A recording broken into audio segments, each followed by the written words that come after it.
अगर आपको 2-2 घंटे के लेक्चर नहीं देखने हैं हर चैप्टर के जेई के, तो आप सही प्लेटफॉर्म पर आए हैं। यहाँ पर मैं आपको कॉपी पेन स्टाइल में बिल्कुल फोकस टू फोकस रह के आपको पूरा जेई का सिलेबस कराने वाला हूँ, वो भी 6 महीने के अंदर अंदर, वो भी कंप्लीट 11th एंड 12th का।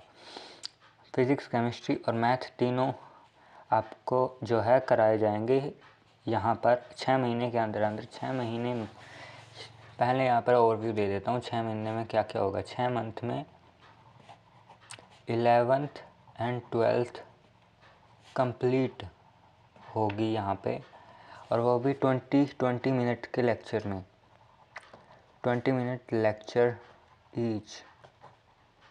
हर एक चैप्टर 20 मिनट का होगा, हर एक लेक्चर 20 मिनट का होगा, ठीक है।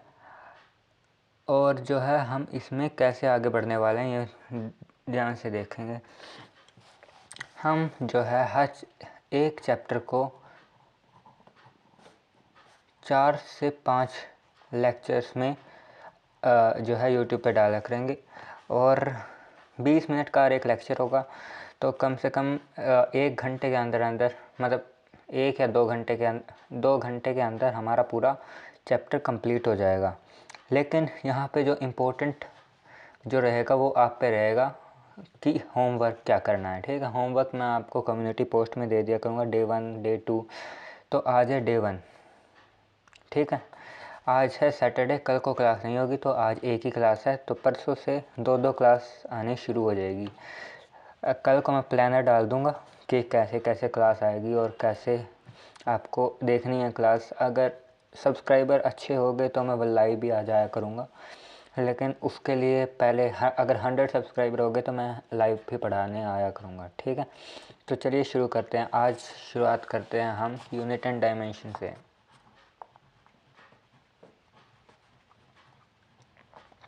यूनिट्स एंड डायमेंशन, ये चैप्टर, इस चैप्टर से आज हम जो है शुरू करने वाले हैं। तो चलिए शुरू करते हैं। ये चैप्टर जो है ये जेई के लिए बहुत इम्पोर्टेंट है। 4 नंबर का इससे हर बार आता ही आता है, मतलब 4 मार्क्स का इससे आता ही है हर बार जेई मेंस में और जेई एडवांस में मिला के आता है। तो आज हम ज़्यादा नहीं पढ़ने वाले हैं, आज सिर्फ फिज़िकल क्वांटिटीज़ के बारे में पढ़ने वाले हैं। फ़िज़िकल क्वांटिटीज़ मैं शॉर्ट में पढ़ाऊँगा क्योंकि लॉन्ग देखने का टाइम नहीं है। फ़िज़िकल क्वांटिटीज़ जो हैं, पहले तो फ़िज़िकल क्वांटिटीज़ होती क्या है। फ़िज़िकल क्वांटिटीज़ वो होती है जिन्हें मेज़र किया जा सके, जैसे कि लेंथ, मास, टाइम, इन्हें जो है मेज़र किया जा सकता है, तो इन्हें फ़िज़िकल क्वांटिटीज़ कहते हैं, ठीक है। फ़िज़िकल क्वांटिटीज़ कितने तरीके की होती हैं? 2 तरीके की। एक तो होती हैं based on direction, based on direction, और एक होती है based on dependency, based on dependency,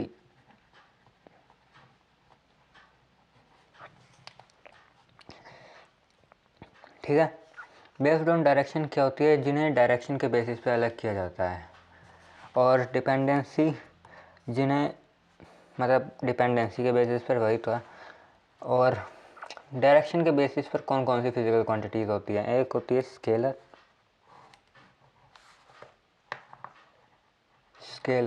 और एक होती है वेक्टर। अभी ज़्यादा चक्रों में नहीं पढ़ना कि स्केलर वेक्टर क्या होती है, अगला चैप्टर ही वेक्टर है, ठीक है। बस ये देख लो, स्केलर के पास होता है मैग्नीट्यूड, मैग्नीट्यूड डायरेक्शन नहीं होती, और इसके पास मैग्नीट्यूड भी होता है और डायरेक्शन भी होती है। मैग्नीट्यूड भी होती है और डायरेक्शन भी होती है वेक्टर के पास। अब बेस्ड ऑन डिपेंडेंसी के बेसिस पर ये भी 2 तरीके की होती है, एक फंडामेंटल फिजिकल क्वांटिटी और एक derived physical quantities. Fundamental physical quantities क्या होती हैं? अब फंडामेंटल फिजिकल क्वांटिटीज़ को PQ लिख रहा हूँ मैं। फंडामेंटल फिजिकल क्वांटिटीज़ होती हैं वो फिजिकल क्वांटिटीज़ जो अपने आप इंडिपेंडेंट होती है, मतलब उनका नेचर इंडिपेंडेंट है, वो किसी और फिजिकल क्वांटिटीज़ पे डिपेंड नहीं करती। ये टोटल 7 होती हैं, 7 फिजिकल क्वांटिटीज़। ये किसी और पे डिपेंड नहीं करती हैं, जैसे कि length, mass, time, temperature, electric current,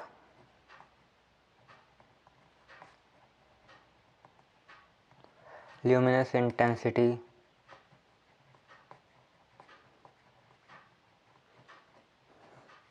and amount of substance. ये 7 होती है, ठीक है। अभी ज़्यादा चक्रों में नहीं पड़ना, अभी ज़्यादातर काम की हमारी सिर्फ ये 5 हैं, ये 5 फिजिकल क्वांटिटीज़, इनको अभी नहीं पढ़ना और सोचना भी नहीं है कि ये क्या होती है। अभी बस ये याद रखो फंडामेंटल फिजिकल क्वांटिटीज़ जो हैं वो 7 होती हैं और ये रहे इनके नाम, ठीक है। और ल्यूमिनस इंटेंसिटी तो पढ़नी ही नहीं है ज़्यादातर, इसकी SI यूनिट कैंडेला होती है, CD यहाँ पे लिख देते हैं। SI यूनिट ये याद करनी है ल्यूमिनस इंटेंसिटी की, सिर्फ CD कैंडेला इसकी यूनिट, मतलब किस में मापते हैं इसे। और अमाउंट ऑफ सब्सटेंस की मोल, इनको तो पता ही, लेंथ को मीटर में, मास को किलोग्राम में, टाइम को सेकंड में, टेम्परेचर को केल्विन में और इलेक्ट्रिक करंट को एम्पेयर में, ठीक है। चलो अब चलते हैं डिराइव्ड फिजिकल क्वांटिटीज़ की तरफ।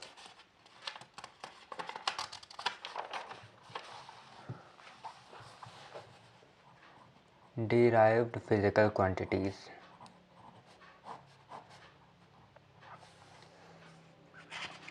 ये फिज़िकल क्वांटिटीज़ वो फिज़िकल क्वांटिटीज़ होती हैं जिन्हें हम फंडामेंटल फिज़िकल क्वांटिटीज़ की हेल्प से बनाते हैं। ये डिपेंड करती हैं, depend on fundamental physical quantities की, ये फंडामेंटल फिज़िकल क्वांटिटीज़ के ऊपर डिपेंड करती हैं, तो इन्हें डिराइव्ड फिज़िकल क्वांटिटीज़ कहते हैं। जैसे कि स्पीड, स्पीड क्या होती है, डिस्टेंस अपॉन में टाइम, ठीक है। तो मतलब डिस्टेंस भी फंडामेंटल, टाइम भी फंडामेंटल, इन दोनों को मिला के बन गई स्पीड, और वेलोसिटी ऐसे ही चलता है, ठीक है। अब चलो चलते हैं हमारे नेक्स्ट टॉपिक पर, जो है हमारा डायमेंशंस। डायमेंशंस आज की क्लास में पूरा तो नहीं होगा, बस आज शुरू करना है डायमेंशंस को। डायमेंशंस ये इम्पोर्टेंट टॉपिक है, वो सब कुछ जो था ये वार्म अप था ये, और इसके नोट्स ज़रूर बना लेना अपने हिसाब से, मैं यहाँ पे बना ही रहा हूँ वैसे भी। डायमेंशंस किसे कहते हैं? Dimensions of a physical quantities are the powers to which the base quantities are raised to represent that quantity. Dimensions are the powers on which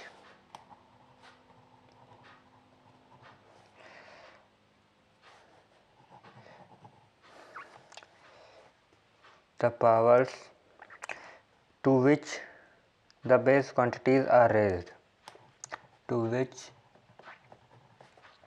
the base quantities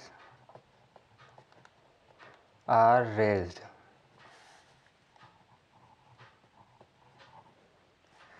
to represent that quantity, represent that quantity.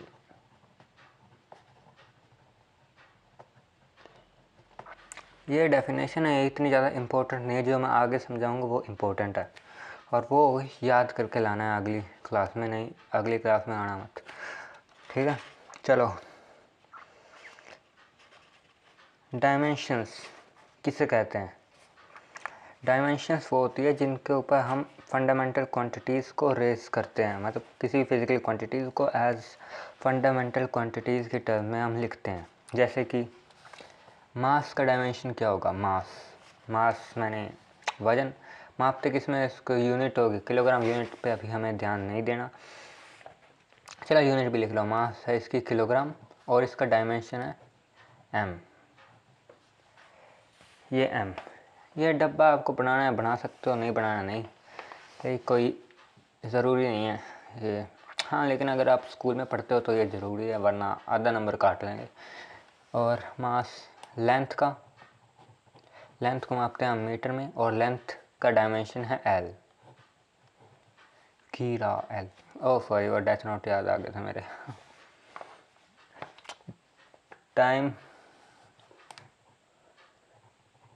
Time की unit है second और dimension है T. वैसे ही temperature है के, की unit है के, और मतलब केल्विन, और ये डायमेंशन भी के है। टी मतलब लिखना टाइम का टी है और टेम्परेचर का के है डायमेंशन। फिर है इलेक्ट्रिक करंट का है, इसकी यूनिट है एम्पेयर और करंट का डायमेंशन भी है ए। ठीक है, तो ये 5 डायमेंशन पहले तो ये याद करने हैं। आज हमने जो है 5 डायमेंशन अभी तक देख चुके हैं, और अब बाकी भी देखेंगे। आज टोटल जो है हम 20 डायमेंशन देखने वाले हैं। ठीक है, चलो फिर चलते हैं आगे। अब चलते हैं 6th डायमेंशन पर। 6th है वेलोसिटी। चलो स्पीड लिख लो। स्पीड या वेलोसिटी दोनों एक ही बात है। इस चैप्टर में आगे समझाऊंगा ये अलग अलग क्यों होती है स्पीड और वेलोसिटी। इसका फॉर्मूला होता है डिस्टेंस डिवाइड बाय टाइम। ठीक है, डिस्टेंस डिवाइड बाय टाइम, इतना तो 9th क्लास में पढ़ता होगा। ये distance divide by time, distance को हम मापते हैं किसमें, डिस्टेंस क्या होती है, लेंथ। तो लेंथ का डायमेंशन क्या होता है, एल। ठीक है, और टाइम का डायमेंशन क्या होता है, एल, और टाइम का डायमेंशन क्या होता है, टी। तो अगर हम एल तो ऊपर आया, ये टी नीचे आया, टी को ऊपर ले जाओ, एल टी -1। ठीक है, तो ये हो गया इसका डायमेंशन। इसे आप अगर चाहो तो ऐसे भी लिख सकते हो, या फिर अगर आपको पूरा वो लिखना है स्कूल वाइज m0, क्योंकि m तो है ही नहीं यहाँ पर, L1 t -1। यह हो गया स्पीड का। अब चलते हैं नेक्स्ट है एक्सेलरेशन। एक्सेलरेशन क्या है, एक्सेलरेशन का होता है velocity divide by time.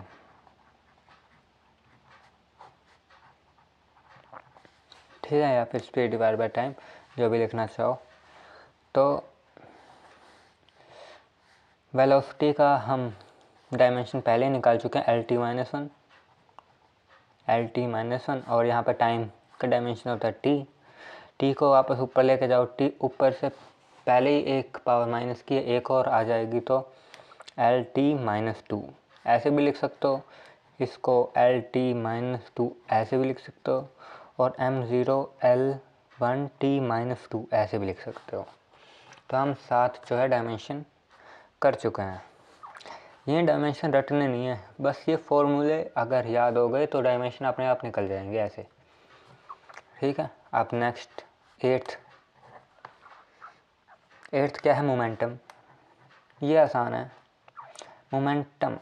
Momentum का फॉर्मूला होता है, P से डिनोट करते हैं जैसे P = mv, मास मल्टीप्लाई वेलोसिटी। अब मास का डायमेंशन m, और वेलोसिटी का डायमेंशन मल्टीप्लाई में LT-1, ये था ऊपर। अभी याद अगर नहीं है तो वेलोसिटी का आप यहाँ ऐसे निकाल सकते हो। तो ये आ जाएगा m1 L1 t-1। ठीक है, ऐसे है। नेक्स्ट है इम्पल्स।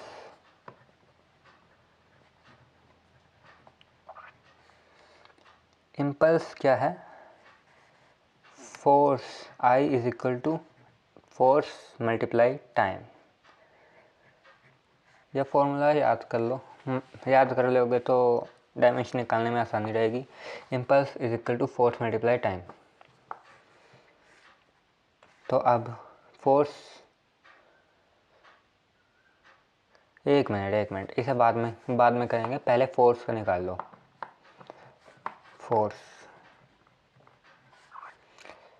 फोर्स क्या होता है? फोर्स होता है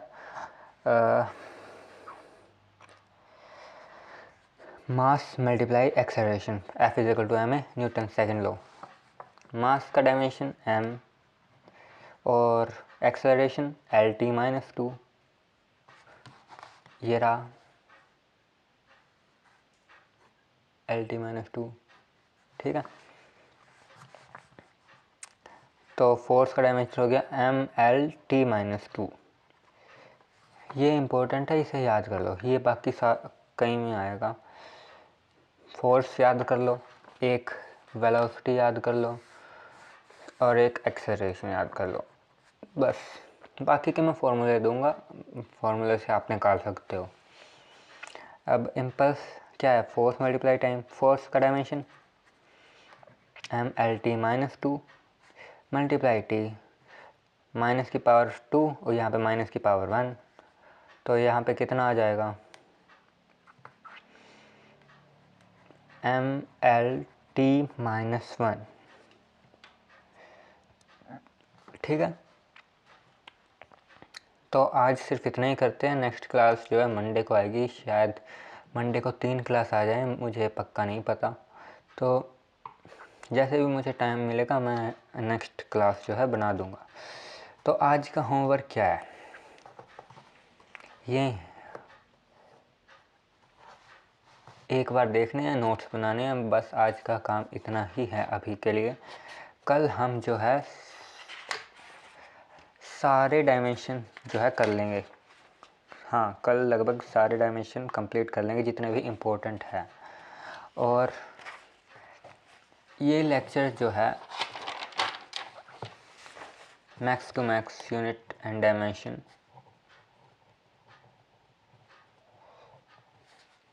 5 लेक्चर्स में या 4 लेक्चर में कंप्लीट हो जाएगा। और इसमें क्या क्या करवाऊँगा मैं? PYQ पे ज़्यादातर फोकस होएगा। PYQ पे 2016 से लेकर 2026 तक के सारे JEE मेंस के एंड JEE एडवांस के PYQ, इन पे ज़्यादातर फोकस रहेगा। DPP वगैरह ये नहीं मिलेगी।